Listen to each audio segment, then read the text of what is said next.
नमस्कार, शिंदे रेसिपीमध्ये सगळ्यांचं स्वागत आहे। आज आपण बनवणार आहोत शेंगदाण्याची चटणी। आता हे वाटीभर मी शेंगदाणे घेतले।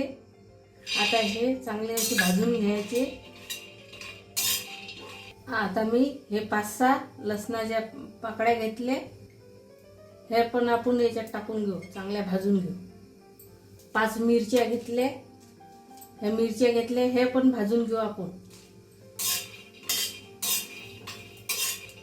मंद आचेवरच भाजायचे शेंगदाणे चांगले। आपण हे करून जर ठेवले तर 15 दिवस महिनाभर आरामात आपल्या घरात राहू शकते।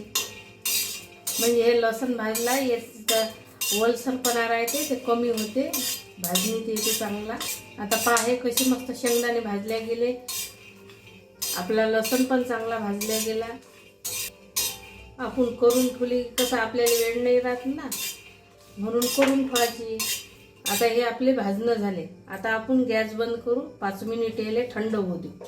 आता हे आपण मिरच्या, लसूण, शेंगदाणे हे भाजून घेतले। आता हे मिक्सरच्या भांड्यात टाकू। आता याच्यात चमचाभर मीठ टाकू आपण, थोडंसं शिल्लक टाकू।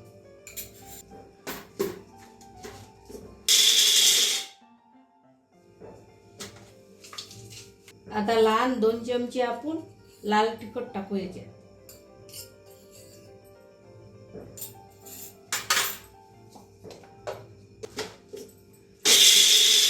अशी आपली शेंगदाण्याची चटणी तयार झाली, अगदी कमी वेळात।